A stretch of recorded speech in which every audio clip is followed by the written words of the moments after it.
شدا کربلا کربلا. أما بعد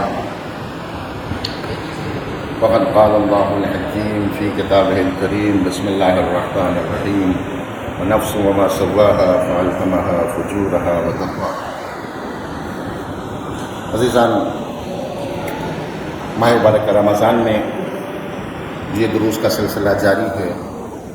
الحمدللہ بہت ہی انہماک اور دل لگا کر کے توجہ کے ساتھ نوجوانوں اور بزرگوں کی شرکت ہو رہی ہے. یقینی طور سے چاہیے کہ ہم اپنے کو اس ماہ مبارک رمضان میں بنائیں، سنواریں، تبھی ہماری زندگی کامیاب ہو، کامران ہو. عزیزو، یاد رکھیے گا، کامیاب اسے کہا جاتا ہے کہ جو اپنا کام کسی مقصد کو سامنے رکھ کے انجام دے. اس لیے کہ بغیر مقصد کا کام کرنے والا عقل مند کبھی نہیں کہا جاتا. ہم نے اور آپ نے اپنے سماج میں سڑکوں پہ دیکھا ہوگا، کبھی کسی انسان کو خدا نہ خواستہ ایسا نظر آئے جو بغیر کسی جہت کے چل رہا ہے، ہاتھ پھینک رہا ہے، فضا میں اکیلے باتیں کر رہا ہے، کچھ بھی کر رہا ہے، تو ہم اس کے واسطے کہتے ہیں چونکہ اس کا کوئی مقصد نہیں ہے اس کے کام کا، لہٰذا یہ انسان عقل مند نہیں ہے. معمولاً اسے ہماری آسان زبان میں پاگل ہی کہا جاتا ہے. یہی پوری زندگی کا سسٹم چلتا ہے. اس لیے کہ اگر آپ حساب کریں نوجوان بچے اپنی زندگی کا اور بزرگان اپنے آنے والی نسل کو دیکھتے ہیں تو ہم دیکھتے ہیں کہ بچے معمولاً دو طریقے کے ہوتے ہیں. جو اسکول اسٹوڈنٹ جایا کرتے ہیں وہ دو طریقے کے ہوتے ہیں. کچھ وہ ہوتے ہیں کہ جن کو یہ فکر ہوتی ہے کہ ہمارا کورس کمپلیٹ ہونا چاہیے، ہمارا ہوم ورک مکمل ہونا چاہیے، ہماری پریزنٹ کمپلیٹ ہونی چاہیے، ہمیں صحیح ریویژن کرنا ہے، ہمیں سارے کام کو کمپلیٹ کرنا ہے. اس لیے کہ جب ہم یہ سب کمپلیٹ رکھیں گے تو امتحان میں ہم اچھے نمبروں سے پاس ہو جائیں گے، ہم کو پروموشن ملے گا اور ہم آگے بڑھ جائیں گے. اس کا ایک مقصد ہے. اس بچے کو ہر انسان کہے گا یہ لڑکا کیا ہے، عقل مند ہے، اس لیے کہ اس کے سامنے ایک مقصد ہے، اس مقصد کے تحت اپنی زندگی کو آگے بڑھا رہا ہے. اسی کے برخلاف کچھ اسٹوڈنٹ ایسے ہوتے ہیں کہ جو رہتے ہوٹلوں میں ہیں، کھاتے ہوٹلوں میں ہیں، کھیلتے کلب میں ہیں، جاتے سنیما گھر میں ہیں، ٹائم پاس کرتے رہتے ہیں. اسکول بھی جاتے ہیں تو بس ٹائم پاس کرنے کے واسطے، وقت گزارنے کے واسطے. ہر انسان یہ کہے گا یہ لڑکا عقل مند نہیں ہے، اس لیے کہ یہ اپنے مقصد کے تحت اپنی زندگی کو آگے نہیں بڑھا رہا. اتنی دیر کی ایک مثال کے ذریعے میں تقریباً ایک بات آپ نے بچوں کو سمجھا سکا کہ جو انسان کسی مقصد کے تحت کام کرتا ہے اسے عقل مند کہا جاتا ہے، وہ کامیاب ہوتا ہے. جو بے مقصد کرتا ہے کام تو اسے عقل مند نہیں کہا جاتا. سینکڑوں مثالیں سماج میں آ سکتی ہیں. دکانداری اور بزنس میں بھی ہوتے ہیں. کچھ وہ ہوتے ہیں جو بزنس کرتے ہیں بڑے منظم طریقے سے، دن بھر میں شام کو جا کر کے اپنا حساب کرتے ہیں، نفع نقصان کا کیلکولیٹ کرتے ہیں، انکریز کرنے بڑھانے کے سلسلے میں محنت کرتے ہیں. ہر ایک کہتا ہے یہ بزنس مین سمجھدار ہے، عقل مند ہے، اپنے بزنس پر دھیان دیتا ہے، چاہتا ہے آگے بڑھے. کچھ وہ ہوتے ہیں کہ جب دیکھا تو دکان بند دیکھی، گھر آباد دیکھا. کچھ دنوں بعد دیوالیہ نکل جاتا ہے، پھر ہر انسان کہتا ہے یہ عقل مند نہیں ہے. میں دو مثالیں ہو گئیں، بچوں کی ہو گئی، بزرگوں کی ہو گئی. تو اب ایک چیز، دو مثالوں سے ایک بات تو ہم آپ کے تک پہنچا سکیں کہ جو مقصد کے تحت کام کرتا ہے وہ عقل مند کہا جاتا ہے. جو مقصد اور ہدف اور ایم لے کے آگے نہیں بڑھتا اسے عقل مند نہیں، بیوقوف اور پاگل کہا جاتا ہے. مجھے آپ انصاف سے جواب دیں، ہم اور آپ مسلمان ہیں یا نہیں؟ میں نے روک لی اپنی گفتگو کو. ہم اور آپ مسلمان ہیں یا نہیں، مومن ہیں یا نہیں؟ اگر ہیں تو طے کرنا پڑے گا مقصد والے مسلمان ہیں یا بے مقصد مسلمان. نہیں، میری بات پہنچی ہے بچوں تک؟ سمجھا سکا ہے؟ سمجھا؟ یعنی اگر ہم، اچھا بتائیے مسلمان ہم کیوں ہیں؟ کل ملا کر کے ہمارا مقصد یہ ہے کہ ہم جنت میں جائیں، جہنم سے بچ جائیں، اللہ کی رضا حاصل ہو جائے، جنت میں اعلیٰ مقامات ہم کو مل جائیں. یہی تو مقصد ہے، اس کے علاوہ نہیں ہے. تو عزیزو، اگر ہم اس بات پر طے کر چکے ہیں کہ ہم مسلمان ہیں تو اگر کام وہ کریں کہ جو جنت میں جانے کا ذریعہ بنے، اللہ کی رضایت حاصل ہو جائے، آل محمد ہم سے راضی ہو جائیں، تو ہماری بات واپس کریں گے، ہم عقل مند مسلمان کہے جائیں گے، مقصد والے مسلمان کہے جائیں گے. لیکن اگر کام وہ کریں کہ جو جنت سے دور کر رہا ہو، جہنم سے نزدیک کر رہا ہو، تو ہمیں عقل مند ہم اپنے کو نہیں کہہ سکتے، ہم اپنے کو بے وقوف مسلمان کہنے کی منزل میں آ جائیں گے۔ اور یہ باتیں کیوں ہوتی ہیں عزیزان؟ مشکل کہاں آ کے پھنستی ہے کہ ہماری منزل یہ ہے کہ ہم نے جب مقصد زندگی مذہب کو نہیں بنایا اور اس کو ہدف نہیں بناتے، اس پر ہم اپنے کنسنٹریٹ یا دھیان کیندرت نہیں کرتے ہیں، تمرکز نہیں پیدا کرتے، تو پھر نتیجہ یہ ہوتا ہے کہ ہم دین اپناتے بھی ہیں، دین چھوڑتے بھی ہیں۔ میں رک گیا 2 لمحے کے لیے کہ آپ بھی اس مسئلے پر غور فرمائیں کہ کیا ایسا ہو سکتا ہے کہ کیا ہم دین اپنائے بھی اور دین چھوڑے بھی؟ ممکن ہے کہ میرا کوئی بچہ، میرا کوئی نوجوان مجھ سے اس بات میں سوال کر لے کہ مولانا صاحب آپ کیسی باتیں کر رہے ہیں، ہم تو دیندار ہیں تو ہم دین چھوڑتے نہیں ہیں۔ عزیزو، سینکڑوں مثال صبح سے شام تک ہماری زندگی میں آتی ہے کہ ہم دین اپناتے بھی ہیں، دین چھوڑتے بھی ہیں۔ میں اپنے بچوں کو یاد دلاؤں تاکہ متوجہ رہ جائیں کہ ہم دین اپناتے بھی، ہم دین مانتے ہیں، دین پر ایمان رکھتے بھی ہیں، جھوٹ بھی بولتے ہیں، دین بھی مانتے ہیں، ایمان بھی رکھتے ہیں، غیبت بھی کرتے ہیں، گناہ بھی کرتے ہیں، برے کام بھی انجام دیتے ہیں۔ اس کا مطلب کیا ہوا کہ ہم دین اپناتے بھی ہیں اور دین چھوڑتے بھی ہیں۔ اگر کہیں پر اس مرحلے میں ہم ہیں کہ دین اپناتے بھی ہیں، دین چھوڑتے بھی ہیں، تو اس کا مطلب کہ ہم اچھے مسلمان نہیں ہیں۔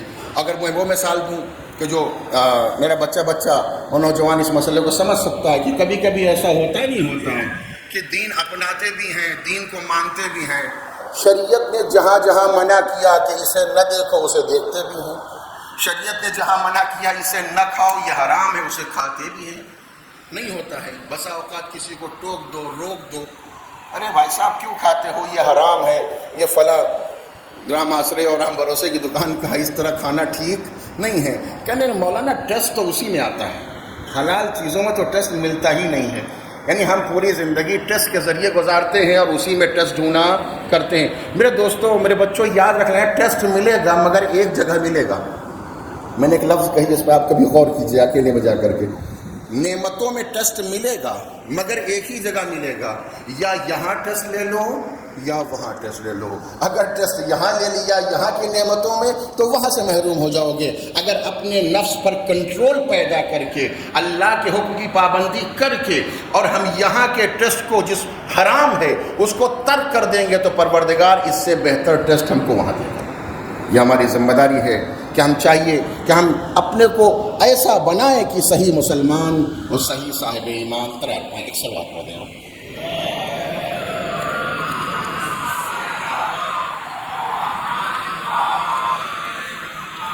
عزیزان محترم، میرے بچوں نوجوانوں، یاد رکھو کہ دین کی پابندی بڑا مشکل کام نہیں ہے۔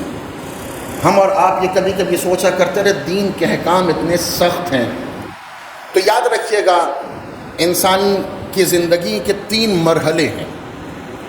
انسان کچھ سوچتا ہے، انسان کچھ چاہتا ہے، انسان کچھ کرتا ہے۔ پھر سے ریپیٹ کروں، انسان کچھ سوچتا ہے اسے کہتے ہیں خیال، انسان کچھ چاہتا ہے اسے کہتے ہیں خواہش۔ جب خیال اور خواہش مل جاتی ہے اور جو پریکٹیکلی طور سے سامنے آتا ہے اسے عمل کہا جاتا ہے۔ اگر آپ میرے ساتھ یہاں پر ہیں تو میں جماعت آپ کی خدمت میں عرض کرنا چاہتا ہوں، یاد رکھیے گا عزیزان محترم، عمل مشکل نہیں ہے، خیال مشکل ہے۔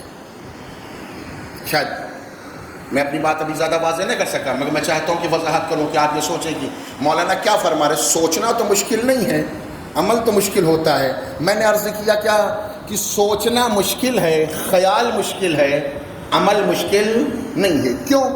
اس لیے کہ خیال وہ ہوتا ہے، میں اپنی سماجی گفتگو کرنا چاہتا ہوں کہ خیال اس چیز کا نام ہے کہ جب وہ مضبوط ہو جاتا ہے تو انسان عمل پر آمادہ ہو جاتا ہے۔ نہیں، میری بات نہیں پہنچی، شاید میں اپنی بات واضح نہیں کر سکا۔ جب کبھی بھی انسان کسی، بلکہ آسان مثال دوں تو شاید زیادہ بہتر اور زیادہ آسان ہو جائے، کسی چیز میں کہیں بیٹھے ہوئے ہیں، ایک 50 کلو کی ایک گیہوں کی بوری رکھی ہوئی ہے، چاول کی بوری تھیلی رکھی ہوئی ہے، ہم نے اسے دور سے دیکھا اور پھر اس کے بعد ہم نے یہ سوچا اتنی بڑی میں اٹھا نہیں سکتا۔ میرے ساتھ رہیں گے عزیزان، اس کو ہم نے کیا سوچا اس کے بارے میں، اتنی 50 کلو میں تو اٹھا نہیں سکتا۔ آپ یہ جان لیجئے کہ میں اٹھا نہیں سکتا۔ کیوں؟ اس لیے کہ ہم نے سوچ لیا ہے۔ اسی کے برخلاف ہم نے دیکھا کہ 2-3 آدمی ہمارے جیسے اٹھا کے لے جا رہے ہیں، تو میں نے سوچا ارے جب یہ اٹھا سکتے ہیں تو میں بھی اٹھا سکتا ہوں۔ بس جیسے ہی ذہن میں یہ خیال پیدا ہوگا، ہمارا ذہن اتنی انرجی دے گا کہ اس کام کو ہم کر بیٹھیں۔ اگر میرے ساتھ یہاں پر آئے ہیں تو دین کی پابندی مشکل نہیں ہے، دین کی پابندی کا خیال مشکل ہے۔ جس دن ہم یہ سوچ لیں گے اور ہمارا ذہن دیدار بن جائے گا، ہماری فکر دیدار بن جائے گی، اس دن دین کا کوئی عمل مشکل نہیں ہوگا۔ اگر میں عرض کروں کہ مثال دوں تو زیادہ مشکل نہ ہوگی۔ آپ دیکھیں بہت سے لوگ ہوتے ہیں سماج میں، ماہ مبارکہ رمضان کی مثال دیں، آپ مجھ سے کہیے کہ روزہ رکھ لو، ارے روزہ 18 گھنٹے، بھلا کوئی 17 گھنٹے کیسے بھوکا رہ سکتا ہے؟ یا سماجی مثال میں کتنی دیر بغیر ماوا کے، بغیر گٹکے کے، بغیر بیوی کے کیسے رہ سکتے ہیں؟ گھنٹہ 2 گھنٹہ تو ہم سے برداشت نہیں ہے، ہم چین اسموکر ہیں، ایک پاؤچ پھاڑ کے ختم نہیں ہونے پاتا کہ دوسرا پاؤچ منہ میں ڈال لیتے ہیں۔ بھلا یہ 17-18 گھنٹے ہمارے بس کی بات نہیں ہے۔ جیسے ہی ہم یہ سوچتے ہیں کہ ہمارے بس کی بات نہیں ہے، وہ کبھی زندگی میں روزہ نہیں رکھتے۔ لیکن جو سوچتے نہیں حکم خدا ہے، اللہ نے ہم پر یہ ذمہ داری رکھی ہے، ہم دین کی پابندی کرنی ہے، کچھ بھی ہو جائے روزہ رکھیں گے۔ آپ یہ جان لیجئے کہ جو روزہ رکھتا ہے وہ اسی اعتبار سے رکھتا ہے کہ اس کی قوت ارادی مضبوط ہو جاتی ہے حکم خدا کے سامنے، وہ سوچتا ہے کہ مشکل امر نہیں ہے۔ تو میری بات یہاں تک پہنچی نہیں پہنچی؟ یعنی اس کا مطلب کیا ہوا کہ سوچنا مشکل ہے، عمل مشکل نہیں ہوتا ہے۔ ہم جو دین اپناتے ہیں اور دین چھوڑتے ہیں، اس کی وجہ یہی ہے کہ ہم فکری اعتبار سے، ذہنی اعتبار سے، دماغ کے اعتبار سے ابھی ہماری فکر، ہمارا ذہن اور ہمارا دماغ مسلمان نہیں ہوا۔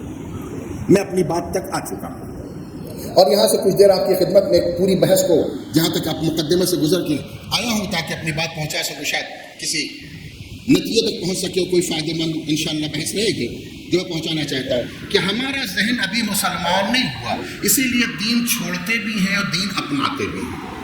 آپ یہ کہیں گے مولانا صاحب آپ کیسی باتیں کر رہے ہیں، ہمارا ذہن، ہم تو مسلمان، پکے مسلمان، خاندانی مسلمان، کئی پشتوں سے مسلمان، کیسے آپ فرما رہے ہیں کہ ہمارا ذہن مسلمان نہیں ہوا ہے؟ عزیزان محترم، میں ایک پہچان بتا دیتا ہوں اور اس کو اندازہ کر لیجئے کہ ہمارا ذہن مسلمان ہے یا نہیں۔ توجہ کیجئے گا کہ ہمارا ذہن مسلمان ہے یا نہیں، میں ایک پہچان بتانا چاہتا ہوں۔ اس کی پہچان یہ ہے کہ جب ہمارا ذہن خدا کے خلاف سوچنا شروع کر دے تو سمجھیے گا ہمارا ذہن مسلمان نہیں ہے، اور جب ہمارا ذہن خدا کے احکام پر راضی ہو جائے تو ہم کو سمجھنا پڑے گا ہمارا ذہن مسلمان ہے۔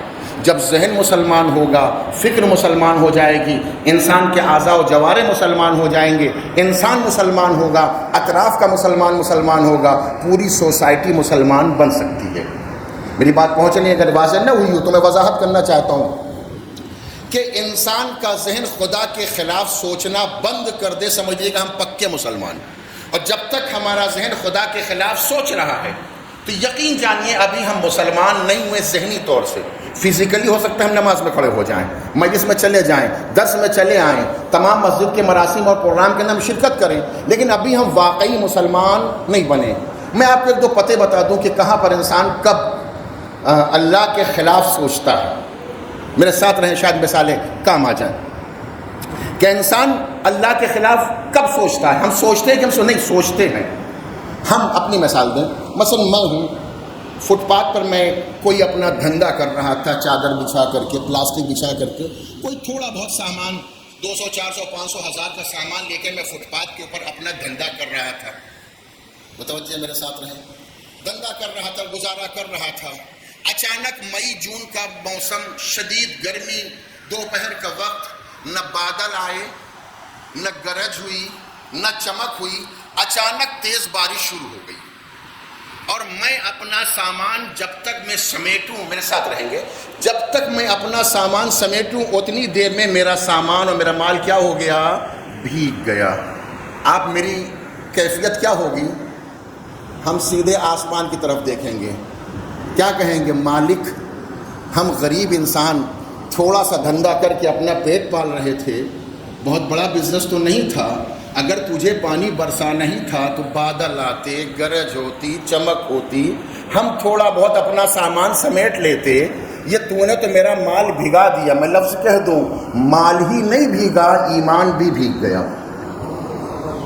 ہم میری مثال پہنچی نہیں پہنچی کہ ہم خدا کے خلاف سوچتے نہیں سوچتے. ہمارا ذہن سوچ رہا ہے کہ مالک یہ اس وقت نہیں ہونا چاہیے. جس کی طرف امام حسین صلی اللہ علیہ وسلم نے دعائے عرفہ میں اسی کی طرف اشارہ فرمایا ہے. درست ہے کہ امام نے فرمایا کہ اللہم انی اخشاک کانی اراک, اے میرے پروردگار میں تجھ سے ایسے ڈروں جیسے میں تجھے دیکھ رہا ہوں. حتی لا احب تعجیل ما اخرت والتاخیر ما عجلت. اس جملے کو سنانا چاہتا ہوں عزیزان محترم. یعنی امام کیا فرماتے ہیں, میرے مالک میں تجھ سے ایسے ڈروں جیسے میں تمہیں دیکھ رہا ہوں. میں نے ایک دن مثال دی تھی, شاید میرے بچوں کو یاد ہو جائے گی, کہ انسان سامنے ہوتا ہے تو اس کا اثر دوسرا ہوتا ہے. انسان نہیں, اگر مثال نہیں یاد تو میں ریپیٹ کر دوں, بدل کے مثال دو شاید آسان ہو جائے. ہم اور آپ اپنے بچے رہتے نہیں رہتے, گھر میں پالتے ہیں. گھر کے 2-3 روم ہیں, ایک روم میں بچے ہیں, دوسرے روم میں ہم آرام کر رہے ہیں. میرے ساتھ رہے گا کہ انسان جب ڈائریکٹ دیکھتا ہے تو اس کا ریئیکشن کیا ہوتا ہے, اور انسان نہیں سامنے دیکھتا تو اس کا ریئیکشن کیا ہوتا ہے. میرے ساتھ رہیں گے. ہم ہیں اپنے کمرے میں بیٹھے ہیں, بچے دوسرے کمرے کے اندر ہیں. ان کو یہ معلوم ہے کہ پپا بغل کے روم میں ہے, مگر شرارت ہوتی رہتی ہے, کھیل ہوتا رہتا ہے, تماشا ہوتا رہتا ہے. تجربہ ہے یا نہیں تجربہ؟ وہ ہڑپ آواز آتی رہتی نہیں آتی رہتی, وہ مار رہا ہے, وہ کتاب پھینک رہا ہے, وہ پینسل پھینک رہا ہے, وہ ہنگامہ کر رہا ہے, وہ مار رہے ہیں, پٹک رہے ہیں, آواز آ رہی نہیں آ رہی ہے. ان کو یہ معلوم ہے کہ بغل کے روم میں ہوں میں. کاش میری بات آپ تک پہنچ جائے. ان کو بچوں کو پتا ہے کہ میں بغل کے روم میں ہوں, مگر وہ ہنگامہ کرتے. یقین تو ہے مگر ابھی آنکھوں سے نہیں دیکھا. لیکن جیسے ہی میں روم سے اٹھ کے ان کے روم کے ایک دروازے پر آ جاؤں گا, فرق پڑے گا نہیں پڑے گا, بالکل اٹینشن ہو جائے گا, سارا معاملہ حل ہو جائے گا. اس کا مطلب کیا ہوا کہ عقیدہ پروردگار یا خدا کے دیکھنے کا عقیدہ نہیں, لفظ بدل دوں, خدا ہمارے اعمال کو دیکھ رہا ہے. عقیدہ رکھنا الگ ہے, ایسا عقیدہ کہ واقعاً وہ مجھ کو دیکھ رہا ہے, یہ الگ ہے. رات دن ہم کہتے ہیں ہم اللہ کو مانتے ہیں, اللہ کو حاضر و ناظر جانتے ہیں, اللہ ہمارے اعمال کو دیکھ رہا ہے. اعمال میں فرق نہیں آتا. یعنی اس بات کا مطلب یہ ہے کہ عقیدہ تو ہے مگر جو آنکھوں سے دیکھ کر کے اس کا اوپر یقین پیدا کرنا چاہیے ویسا پیدا نہیں ہوتا. ہمارے اندر ہمارا ذہن اسی انداز سے ہے. ہزاروں مثالیں آپ اس کے سلسلے میں عرض کر سکتا ہوں آپ کے اندر, وقت ایسا نہیں ہے, لیکن میں چاہتا ہوں کہ آپ کو کم وقت کے اندر اپنی بات کو پہنچا سکوں. یہی بات ہے کہ ہمارا ذہن خدا کے خلاف سوچتا ہے. اگر میری یہ مثال سمجھے نہ ہوں گے بچے تو میں ایک دوسری مثال دوں, میری بات بالکل واضح ہو جائے کہ ہمارا ذہن خدا کے خلاف سوچتا ہے. میری بحث سمجھ میں آ رہی, گفتگو جو میں عرض کر رہا ہوں کہ ہم اللہ کے خلاف سوچتے ہیں, ہمارا ذہن بنتا ہے, مینٹلٹی ہے. دیکھیے ذہن آگ لگا کرتی ہے بہت سی جگہوں کے اوپر. بانوان مثال, میں تھا کہیں رہ رہا تھا, میں مولوی اپنے کو سمجھ رہا تھا, میں نماز بھی پڑھا رہا تھا, پڑھتا بھی تھا. مثال آپ سمجھیں, مثال میں کوئی مناقشہ نہیں ہوتا, سمجھنے کے لیے بات ہوتی ہے. مجلسیں بھی پڑھتا ہوں, دعائیں بھی پڑھتا ہوں, ٹائم پہ نماز بھی پڑھاتا ہوں, سارے کام کرتا ہوں, کار تبلیغ بھی کر رہا ہوں.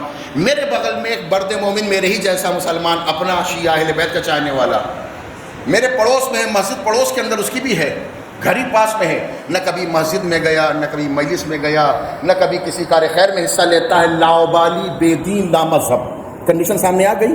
میں دیدار سارا کام کرتا ہوں, وہ بالکل لامذہب. اتفاق سے ایک دن آگ لگی, وہ میرے گھر میں لگی, میرا گھر جل گیا, میرا سامان جل گیا, میرے کپڑے جل گئے, میرے سارے امکانات جل گئے. وہ جو بغل میں بے دین تھا اس کے ہاں ایک لپٹ بھی نہیں گئی. میں رکا ہوں, آپ بھی سوچیں میں کیا کہنا چاہتا ہوں. ہمارا اس وقت کیا ذہن کام کرے گا؟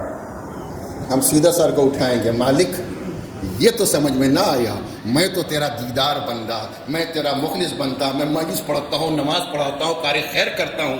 جلنا تھا تو میرا ہی گھر جلا.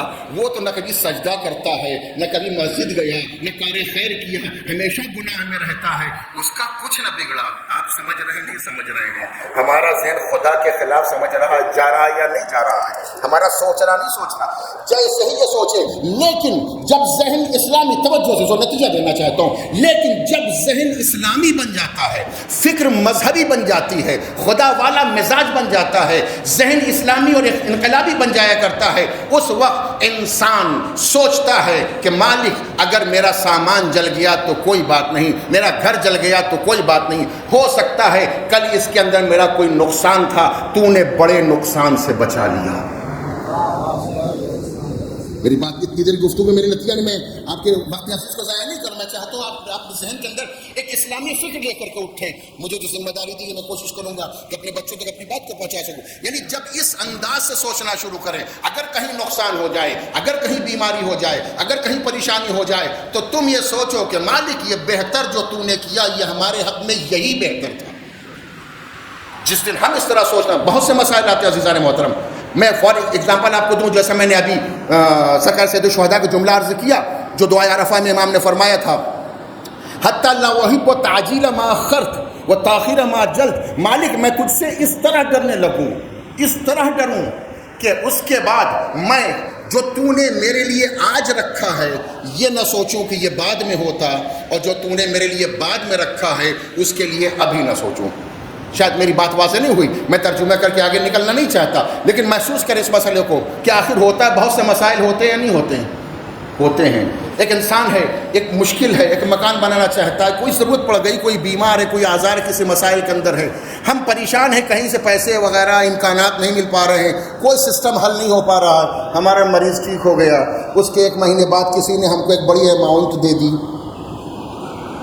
ہم کیا سوچیں گے, کاش یہ اماؤنٹ اس وقت مل گئی ہوتی جب مجھے ضرورت تھی. میری بات پہنچی یا نہیں پہنچی؟ امام اس کو سمجھانا چاہتے. یہ خیال نہ کرو, یہ سوچو کہ وہ جانتا ہے کب کیا دیا جائے. تم نہیں سمجھ سکتے ہو. بہت سے مسائل ہوتی ہیں. میں 1-2 واقعات میرے ذہن میں ایک واقعہ چھوٹا سنا دوں کہ انسان کبھی سوچتا ہے کہ ارے یہ کام ابھی ہو جانا چاہیے تھا, بعد میں جب رزلٹ سامنے آتا ہے سمجھتا ہے مالک تو بڑا کریم پروردگار. مجھے ایک واقعہ یاد ہے, میرے دوستوں میں ظاہراً تھے اور انہوں نے ذکر کیا کہ وہ تہران کے معاملہ تھا. وہ تہران سے جانا چاہ رہے تھے دبئی کی طرف. توجہ کیجیے اس مثال پر کہ میں چاہتا ہوں کہ ہم یہ محسوس کریں کہ اللہ جو کرتا ہے بہتر کرتا ہے. ہم ان مسائل کو سمجھ نہیں پاتے. وہ آئے, فلائٹ میں جگہ ٹائٹ تھی, پوزیشن تھی, بہت انہوں نے کوشش کی اور ان کو بہت ایمرجنسی تھی, مگر ان کو فلائٹ میں جگہ نہیں مل سکی. بہت جتن کیا, بہت ریکویسٹ کی, بہت کام کیا, مگر فلائٹ میں جگہ نہیں ملی. نتیجے پر وہ رہ گئے ایئرپورٹ کے اوپر. اس کے بعد ان کو دوسرے دن جانے کی نوبت کا ٹکٹ مل گیا. میں آپ کو یہ سنانا چاہتا ہوں, ابھی وہ فلائٹ اڑی, کچھ دیر بعد خبر آ گئی فلائٹ جو ہے وہ سمندر کے اندر گر گئی. جب ہمیں ٹکٹ نہیں ملا تھا تو ہم کیا سوچ رہے تھے, ارے مالک کیا ہے, کر دے میرا کام ہو جائے, میں اپنے عزیز کے یہاں پہنچ جاؤں, اپنے کام میں پہنچ جاؤں. لیکن اگر وہ مل گئی ہوتی تو کیا ہوتا؟ اس کا مطلب یہ ہے کہ مالک اس بات کو سمجھتا ہے کہ کب کسے کیا دیا جائے, کب نہ دیا جائے. یہ انسان کی ذمہ داری ہے کہ اس پر راضی ہو. جیسا کہ امام چہاروں امام زین العابدین علیہ الصلوۃ والسلام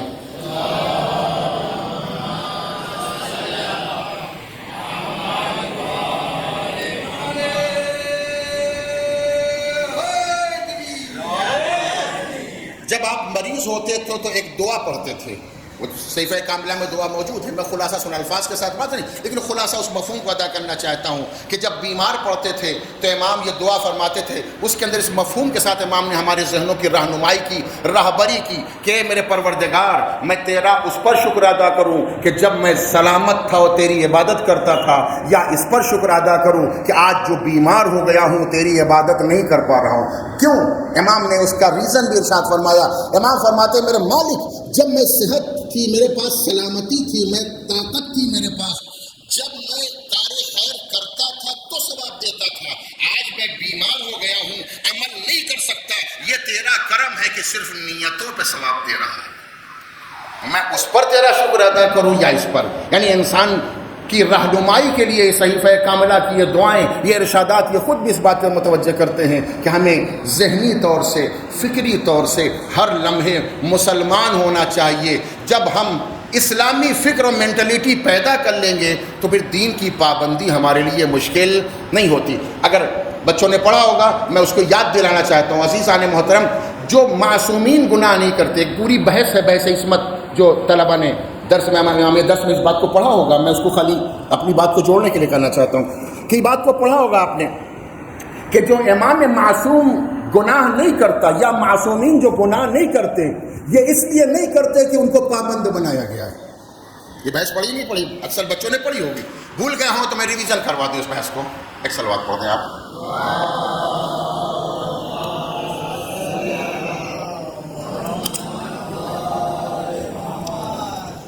یعنی ایک لفظ ہے, کہنا چاہتا ہوں, آپ مطالعہ کیجیے گا انشاءاللہ. متوجہ ہو جائیں گے کہ امام معصوم یا معصومین جو گناہ نہیں کرتے وہ اس لیے نہیں کہ وہ پابند ہیں ان کو جکڑ دیا گیا، نہیں، امام گناہ کرنے پر اتھارٹی ہے مگر نہیں کرتا. کیوں؟ بہت سے مثالیں کتابوں میں لکھی ہیں. ایک مثال میں مولانا مثال ایک عدد کہیں پر ہے، کوئی انسان ہے جو گندا پانی بہہ رہا ہے، کیمیکل والا پانی نالیوں بہہ رہا ہے. GIDC وغیرہ میں آپ جا کے دیکھیں، چترا وغیرہ میں جو کیمیکل کا پانی بہتا رہتا ہے، وہیں پر وہ بچے جو اس علاقے کے لوکل الیٹریٹ انگوٹھا ٹیک وہ غریب جو وہاں بستے ہیں، وہ ان پالیوں کے پانی کے اندر پیر بھی ڈالتے ہیں، کھیل بھی رہتے ہیں. میرے ساتھ ہیں؟ لیکن آپ اس طرف سے گزریں گے تو احتیاط کریں گے کہ آپ کا کپڑا بھی دور رہے، آپ کا جسم بھی دور رہے، اس لیے کہ وہ کیمیکل ہے، آپ کو نقصان پہنچائے گا. آپ نے کیوں اس میں پیر نہیں رکھا؟ کہا اس لیے کہ ہم اس کے نقصان کو جانتے ہیں. میری بات پہنچی یا نہیں پہنچی؟ ہم کیوں اس میں پاؤں نہیں ڈالیں گے؟ اس لیے کہ ہم یہ جان رہے ہیں کہ یہ نقصان دہ ہے، ہمارے اندر جلد کی اور چمڑی کی بیماری پیدا کر دے گا، ہم کو نقصان کر جائے گا. جب ہم کسی گناہ کے نقصان کو سمجھ لیں گے تو کبھی بھی گناہ کے نزدیک نہیں جائیں گے. ہم میں اور معصومین میں یہی فرق ہے. معصوم اس گناہ کے اثرات کو دیکھتا ہے تو نزدیک نہیں جاتا، ہم اس کے نتائج کو نہیں سمجھتے لیے گناہ کر بیٹھتے ہیں. تو ہمیں ضرورت اس بات کی ہے کہ ہم محسوس کریں کہ ہم کہاں کھڑے ہیں. ایک مرحلہ گفتگو کا ہو گیا. دوسری بات یہ ہے کہ ہمارا ذہن جو مسلمان نہیں ہوتا تو ہمیشہ ہم خدا کے خلاف سوچنے کے لیے تیار بیٹھے رہتے ہیں اور بہت سے کام اس طرح کے انجام دیا کرتے ہیں. ہم یہ سوچتے ہیں اللہ نے میرے ساتھ ایسا کیا کر دیا، ایسا کیا کر دیا، یہ پابندی لگاتا ہے، وہ پابندی لگاتا ہے. اللہ کریم ہے، اللہ رحیم ہے، اللہ خالق ہے، اللہ رب ہے، کبھی بھی اپنے بندوں کا برا نہیں چاہتا، کبھی بھی اپنے بندوں کا برا نہیں چاہتا. میں چاہتا ہوں تھوڑی سی ایک مثال سے اپنی بات کو اور آسان کروں بچوں کے واسطے. ہم اور آپ اپنی آغوش میں ایک بچہ پالتے ہیں جو اللہ ہمیں نعمت دیتا ہے. 1 مہینے کا ہے، 1 ہفتے کا ہے، 2 مہینے کا ہے. وہ بچہ نہیں جانتا کہ کیا اچھا ہے کیا برا ہے، کیا چاہیے کیا نہیں چاہیے، کیا پہننا ہے کیا نہیں پہننا. یہ کون طے کرتا ہے؟ کون اس کے واسطے انتظام کرتا ہے؟ کس کو فکر ہوتی ہے؟ ماں باپ کو. گرمی کا موسم ہے تو ہلکے کپڑے پہنائے جائیں، سردی کا موسم ہے تو گرم کپڑے پہنائے جائیں. رو رہا ہے تو دیکھے کان میں درد تو نہیں، پیٹ میں درد تو نہیں ہے، بخار آ گیا دوا کا انتظام کیا جائے، تڑپ رہا ہے تو دودھ کا انتظام کیا جائے. یہ ساری فکریں کس کو ہوتی ہیں؟ ماں باپ کو. میرے ساتھ انتظام یعنی ایک بچہ جس کو کچھ اپنا نہیں معلوم، اس کے واسطے جو اپنا کچھ کر نہیں سکتا، اس کے واسطے ساری فکر کس کو ہوتی ہے؟ ماں باپ کو. یہ ماں باپ ہیں کون؟ خالق صاحب ہیں؟ نہیں، یہ سسٹم کا ذریعہ ہے، یہ وسیلہ ہے. میری بات شاید پہنچ رہی میرے بچوں تک. یعنی جو ماں باپ ولادت کا ذریعہ بنتے ہیں، جب انہیں اپنے بچوں سے اتنا محبت اتنا پیار ہوتا ہے کہ اسے کوئی تکلیف نہ ہونے پائے، تو جو خالق حقیقی ہے کیا وہ اپنے بندوں کا برا چاہے گا؟ ہمیں خالی ذہن کو تیار کرنا ہے، ہم اپنے ذہن کو آمادہ نہیں کر پا رہے ہیں. واقعہ مشہور ہے، جناب نوح سے بھی اور کسی اور نبی سے واقعہ تھا، اب یاد آ گیا تو سن لیجئے چونکہ مربوط گفتگو ہے. کہ ان کا کام برتن بنا کے اور بیچتے تھے بازار، مٹی کے برتن بناتے تھے اور فروخت کیا کرتے تھے. میں نے جناب نوح کے اعتبار سے اس واقعہ کتاب میں دیکھا تو اس کو انہیں میں حوالے سنانا چاہتا ہوں. مٹی کے برتن بناتے تھے، کمہار باغ والے جیسے ہوتے ہیں، وہ بنا کر کے بیچا کرتے بازار میں لگا کر کے. جب امت نے زیادہ پریشان کیا تو ایک دن اللہ کی بارگاہ میں دعا کہ پروردگار یہ امت تو تیری راہ پہ آنے والی نہیں ہے، نہ تجھے مانتی ہے، نالائق ہے، عذاب نازل کر دے، سب کو ڈبا دے، سب کو ختم کر دے، سب کو مٹا دے. یہ رہنے نہ پائیں گے، رہنے کوئی فائدہ نہیں. یہ بھی رہیں تو یہ فاسق و فاجر اولاد آئیں گے، وہ فاسق و فاجر ہو جائیں گے. دعا تو انہوں نے کر دی، یا بد دعا کہہ دو جو لفظ استعمال کر دیں، مگر اللہ نے کوئی اس پر ایکشن ریئیکشن نہیں لیا. سنیے گا عزیزان میرے بچوں، خصوصی طور سے غور کرنا. اللہ نے کوئی اس پر ریئیکشن لیا، دعا سن کے خاموش ہو گیا. تم نے کیا دعا کی؟ جناب نوح نے کیا دعا کی کہ اللہ عذاب نازل کر دے، سب مٹ جائے، سب ختم ہو جائے. گزر گئی بات، اب آئیے واپس. مٹی کے برتن بنا کے بیچتے تھے. ایک دن اللہ نے فرشتے کو انسانی صورت کے اندر، انسانی شکل و صورت کے اندر، جب یہ مٹی کے برتن بیچ رہے تھے بازار میں تو پہنچا دیا ان کے پاس کہ جاؤ جا کے ہماری ڈیوٹی کرو تم. اللہ نے جو اس کو کہا ویسا فرشتہ آیا، آگے پوچھا کہ یہ برتن سب کتنے کے ہیں؟ بہت سے لوگ ہیں نا پورا سامان لے لیتے ہیں. کہا یہ پورے برتن جو ہے تمہارے پاس یہ کتنے کا ہے؟ کوئی بھی طے ہو گیا، 2 درہم 2 دینار جو پیسہ چلتا اس زمانے کے اندر، پورا معاملہ طے ہو گیا، پورا سودا کر لیا. اس فرشتے نے جو انسانی شکل میں تھا اس نے ان کو ان کا پیسہ دیا، اب ان کا مال ہو گیا۔ عزیزان یہ تجربہ ہے نا، جب بازار میں جائے منڈی وغیرہ سبزی، جب کوئی سامان پورا خرید لیا جاتا ہے تو جو بیچتا رہتا ہے وہ اپنا سامان سمیٹنے 2-4 منٹ لیتا ہے، اپنا سامان غلہ چادر اور سمیٹ وہ 2-4 منٹ لیتا ہے۔ جناب نوح اپنا سامان سمیٹ رہے تھے اور یہ فرشتہ جو انسانی شکل میں آیا تھا اس نے جناب نوح کے سامنے اس نے ایک برتن اٹھایا، ایک عدد، اور زمین مار کے توڑ دیا، دوسرا اٹھایا توڑ دیا۔ جناب نوح 2-3 جب دیکھا تو ایک مرتبہ چونک گئے، کہا بھائی یہ کیا کر رہے ہو؟ میرے ساتھ رہے گا عزیزان کہ بندوں کو اللہ کتنا دوست رکھتا ہے۔ ایک برتن توڑ دیا، 2 توڑا، 3-4 جب توڑ چکے تو جناب نوح تھوڑا سا سرپرائز، بھائی یہ کر کیا رہے ہو، تم کیا ماجرا ہے؟ تو اس فرشتے نے کہا بھائی صاحب آپ سے کیا لینا دینا، آپ کو آپ کے مال کی قیمت مل گئی، میں چاہے گھر لے جاؤں چاہے توڑ کے پھینک دوں، یہ تو میرا ہو گیا نا، اس میں تو کوئی تکلیف تو تم کو نہیں، تم کو کیا پریشانی ہے، تم کو تمہارا پیسہ میں تم جو چاہے کرو، لیکن ہمارا مال ہے، ہم چاہے اس کو رکھے ہو چاہے توڑیں۔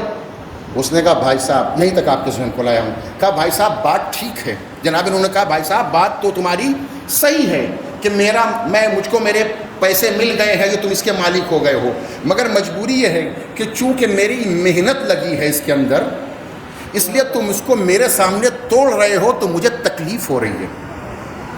کاش میری بات پہنچ جائے، پہنچی یا نہیں پہنچی بات؟ یعنی میرا معاملہ نہیں، پیسے مل گئے، لیکن چونکہ میں نے اپنے ہاتھوں سے ان کو بنایا ہے، پیسے مل جانے کے باوجود بھی مجھے یہ تکلیف ہو رہی ہے کہ تم میرے سامنے ان کو توڑ رہے ہو۔ آواز قدرت آئی، موسیٰ تم برتن کے خالق نہیں ہو، تم نے مٹی میری تھی، طاقت میری تھی، عقل میری دی ہوئی تھی، خالی تھوڑا سا تم نے اپنی محنت کا استعمال کر دیا تو تمہیں ٹوٹنے پر اتنا درد ہو رہا ہے۔ میں نے تو اس پوری کائنات کو پیدا کیا ہے، یہ میری مخلوق ہے، تم کہہ رہے ہو عذاب نازل کر دیں، مجھے کتنی تکلیف ہوگی۔ ہم محسوس تو کریں کہ خدا کتنا عظیم ہے، کتنا بڑا چاہنے والا ہے۔ ہمارا مسئلہ کیا ہے؟ گفتگو آگے بڑھاؤں ہے میرے پاس، میں ٹائم کے ساتھ چل رہا ہوں، میں زیادہ آپ کا وقت عزیز نہیں لوں گا، 3-4 منٹ یا 5-7 منٹ اور مجھے وقت جو مجھے کہا گیا ہے، لیکن بحث ایک اچھی سی شروع ہوئی تھی، میں چاہتا تھا اس کو مکمل کر دیکھوں، جلدی سمیٹ دوں۔ ایک صلوات پڑھ دیں آپ۔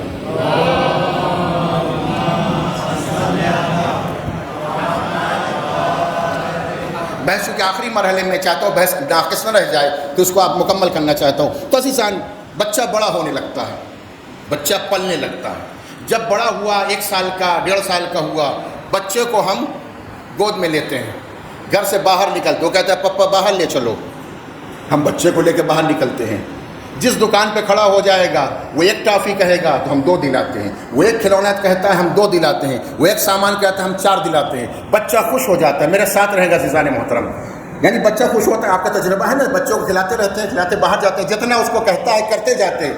ہم اور آپ اس بچے سے پوچھئے تمہارے پپا کیسے ہیں تو کیا کہے گا؟ بہت اچھے ہیں، بہت اچھے ہیں۔ کہا کیوں اچھے ہیں؟ کہا جو مانگو دیتے ہیں، جب مانگو دیتے ہیں، 1 مانگو 2 دیتے ہیں، 2 مانگو 4 دلا دیتے ہیں، جس چیز پہ ہاتھ رکھ دیتا ہوں وہ دلا دیتے ہیں۔ میرے پپا تو بہت اچھے ہیں۔ میرے ساتھ رہے گا میرے دوستو، اگر 1-2 منٹ آگے بات بڑھ جائے، لیکن میں چاہتا ہوں آپ کے ذہن تک ایک پیغام دے کر کے آج کی بحث میں جاؤں۔ میرے پپا بہت اچھے ہیں، بہت تعریف کرتا نہیں کرتا۔ بچہ اور بڑا ہوا، بچہ اور بڑا ہوا ہمارا، اس کے بعد وہ منزل آئی کہ ہم نے اس سے کہا بیٹا کل اسکول چلنا ہے، بیٹا کل اسکول چلنا ہے۔ اس نے میں سوچا کہ وہاں بھی جا کے کھیلنے کو ملے گا، ٹافی ملے گی، بسکٹ ملیں گے، کھلونے ملیں گے۔ خیر وہ خوشی خوشی چلا گیا۔ جب وہ اسکول پہنچا تو اس نے دیکھا وہاں پر کتاب ہے، کاپی ہے، کچھ پڑھا جاتا ہے، کچھ سنا جاتا ہے، کسی کی پٹائی ہوتی ہے، کسی کو کھڑا کیا جاتا ہے، کسی کو پنش کیا جاتا ہے۔ اس نے سوچا او غلط جگہ پھنس گئے، آج تو آ گئے ہیں، اب کل سے تو ادھر نہیں آئیں گے۔ ہے نا تجربات اپنے بچپنے کے، بچوں کا نہیں، اپنے تجربات ہیں نا۔ پہلے دن اسکول بہت خوشی سے سب جاتے ہیں، ہاں جائیں گے وہاں کے، لیکن جب وہاں جا کے جو ماحول دیکھا تو ایک مرتبہ وہاں ذہن کھٹک جاتا ہے، ارے یہاں تو غلط جگہ، رانگ نمبر ڈائل ہو گیا، غلط جگہ ہم آ گئے ہیں، یہاں پہ آنا ہم کو کہا چلو چپ پہ بیٹھے رہتے ہیں، چلو آج تو آ گئے ہیں، چلو گزر جاتے ہو، کل سے تو ہم ادھر دکھائی۔ دوسرے دن صبح ہوتی ہے، باپ نے کہا بیٹے سے بیٹا اسکول چلو، اس نے کہا پپا نہیں جائیں گے۔ کہا تم کو ٹافی نہیں دیں گے؟ کہا نہ دینا۔ کہا کھلونے توڑ دیں گے؟ کہا توڑ ڈالو۔ کہا کپڑے نہ دیں گے؟ کہا نہ دو۔ کہا جانا تو پڑے گا؟ کہا پپا نہیں جاؤں گا۔ روئے گا، گڑ گڑائے گا، متوجہ ہے میرے ساتھ، نہیں جانا چاہتا، نہیں جا رہا ہے، بہت ضد۔ آخر میں باپ جو ہے وہ ایک ہی لفظ تو کہتا ہے جو کرتا بھی ہے، کہہ رہے تو نہیں تیرا باپ جائے گا. اور ہوتا بھی یہی ہے, وہ پیچھے پیچھے جاتا ہے, باپ آگے آگے. میرے ساتھ ہے نا. اب وہ بچے نے دیکھا کہ جانا نہیں چاہ رہا ہے, اسے باپ نے بیگ کو اپنے کندھے پر رکھا. قصائی کی طرح, جیسے قصاب خانے میں قصائی بکری لے جاتا ویسے اس کے ہاتھ پکڑ کے کھینچتا ہوا لے کے چلا. راستے میں 2-3 جگہ پٹائی بھی ہوئی. وہ رویا گایا, آخر کار اس نے سوچا کہ مار کھانا اسکول میں بھی ہے اور مار کھانا یہاں بھی ہے, اس سے بہتر ہے چلو اسکول ہی چلے. اسی میں ہماری عافیت ہے. میرے اس مثال کو گم نہ کر, میں چاہتا ہوں اپنی مثال سے اپنی گفتگو پہنچا سکوں. میرے ساتھ ہے, بچہ مار کھایا, پورا روتا ہوا راستے میں گیا. تھک ہار کے اسکول سے جب پلٹا تو میں نے بچے سے پوچھا پپا کیسے ہیں؟ اس نے کہا پپا بہت خراب ہے. میں نے کہا کیوں؟ کہا اسکول لے جاتے ہیں, مارتے ہیں, پیٹتے ہیں, کھیلنے نہیں دیتے ہیں. عزیزان فرق پڑا یا نہیں پڑا؟ یہ بچہ ناسمجھی میں ایک بات کہہ رہا ہے. کیا کہہ رہا ہے؟ کہ جب تک ہمیں ملتا رہا. نہیں عزیزان محترم, میری بات مکمل ہو گئی, شاید میری بات پہنچ جائے. جب تک نعمتیں ملتی رہیں بچے نے کہا پپا اچھے ہیں, والد اچھے ہیں, ڈیڈی بہت اچھے ہیں. لیکن جب اس کے اوپر سختی کی گئی, اسے روکا گیا, اسے ٹوکا گیا, تو کہتا ہے پپا اچھے نہیں ہیں. عزیزان محترم, اسی انداز سے جب مالک ہمیں نعمتیں دیتا ہے تو ہم کہتے ہیں اللہ بہت اچھا ہے. ہم فٹ پاتھ پہ ٹھیلا چلایا کرتے تھے, لکھپتی بن گئے, ہم نے کہا پروردگار بہت اچھا ہے. ہماری دکان کھیتوں کے اندر خشکی آ گئی تھی, دعا کر دی, بارش ہو گئی, ہم نے کہا پروردگار بڑا اچھا ہے. باغ میں پھل نہیں لگ رہے تھے, اللہ نے پھلوں کو نازل کر دیا, پھلوں درختوں میں دے دیا, ہم نے کہا اللہ بہت اچھا ہے. جب بہت کھا چکے اور سال گزر گیا تو اللہ نے کہا لکھپتی بن چکے, کروڑ پتی بن چکے, سال بھر کھا چکے, لاؤ خمس ادا کرو. آپ بھی خاموش ہو گئے, صلوات بھی پڑھیے.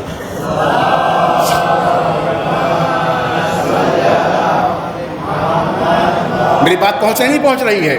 پھر ہم نے سوچنا ارے یہ تو ٹھیک نہیں ہے, یہ قانون اچھا نہیں ہے. رات بھر گہری نیند میں سوتے سوتے مؤذن نے کہا حی علی الصلاۃ, تو ہمارے ذہن نے کہا یہ قانون تو بڑا سخت ہے, یہی تو سونے کا ٹائم ہے. میرے ساتھ عزیزان محترم, کار خیر دوسرے انداز میں روزہ رکھنے کی بات آئی, سارے مسائل. اس کا مطلب کیا ہوا؟ جب تک ہمارا ذہن بچوں والا رہتا ہے, لفظ بدل دوں, جب تک ہمارا ایمان بچوں کے مزاج کا رہتا ہے, ملتا رہتا ہے, تو کہتے ہیں اللہ اچھا ہے. اگر اللہ پابندیاں لگاتا ہے تو کہتے ہیں اللہ اچھا.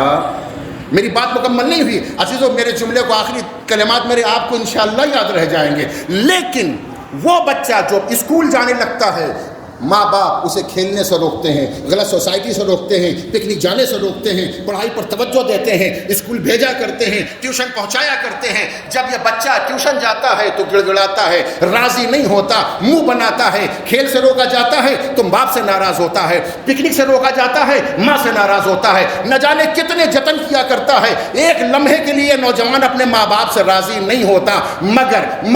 مگر جیسے ہی وقت گزرتا ہے اور ماں باپ کی پابندیوں پر عمل کرنے کے بعد, اچھی تعلیم حاصل کر کے جب یہ بچہ کسی اعلیٰ منزل اور اعلیٰ عہدے پر پہنچتا ہے, اچھی جاب مل جاتی ہے, تو پلٹ کے ماں باپ کو دعائیں دیتا ہے, اگر پابندی نہ لگائی ہوتی تو یہاں نہ پہنچتے, اگر روکا نہ ہوتا تو یہاں نہ آتے. میرے ساتھ پہنچے نہیں پہنچے؟ اسی انداز سے اللہ بھی بندوں کو دنیا کے اندر حرام اور ناجائز چیزوں سے روکتا ہے, جگہ جگہ پابندی لگاتا ہے, جگہ جگہ روکتا ہے. یہ ناجائز, وہ حرام, وہ غلط, اس سے دور رہو. ہم جھنجھلایا کرتے ہیں, ہم پریشان ہوتے ہیں, یہ کیسا قانون ہے, یہ کیسا دین ہے, یہ کیوں پابندی لگاتا ہے؟ اللہ ہم کو چاہتا نہیں ہے, کیا نہیں چاہتا؟ آخر کیوں روکا کرتا ہے؟ لیکن جب ہم دین کے قوانین پر عمل کر کے اور پابندیاں انجام دے کر کے, دین انجام دے کر کے, واجبات پر عمل کر کے, برائیوں سے رک کر کے اور مر کے جنت تک پہنچتے ہیں, تو اللہ کی بارگاہ میں شکر ادا کرتے ہیں.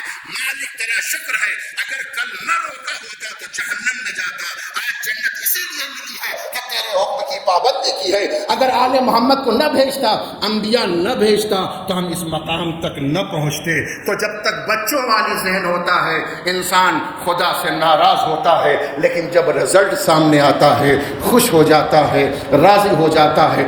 ذہنوں کو مسلمان کرو، فکروں کو مسلمان کرو، مزاج کو مسلمان کرو، عمل کو مسلمان کرو، سوسائٹی مسلمان کرو، معاشرہ مسلمان کرو۔ ایک اسلامی ایسا آئیڈیل معاشرہ بنا لو کہ کسی کے اندر گناہ کرنے کی جرات نہ رہ جائے، اور دین کی پابندی پر عمل کرنے کے لیے سب تیار ہو جائیں۔ والسلام علیکم ورحمۃ اللہ۔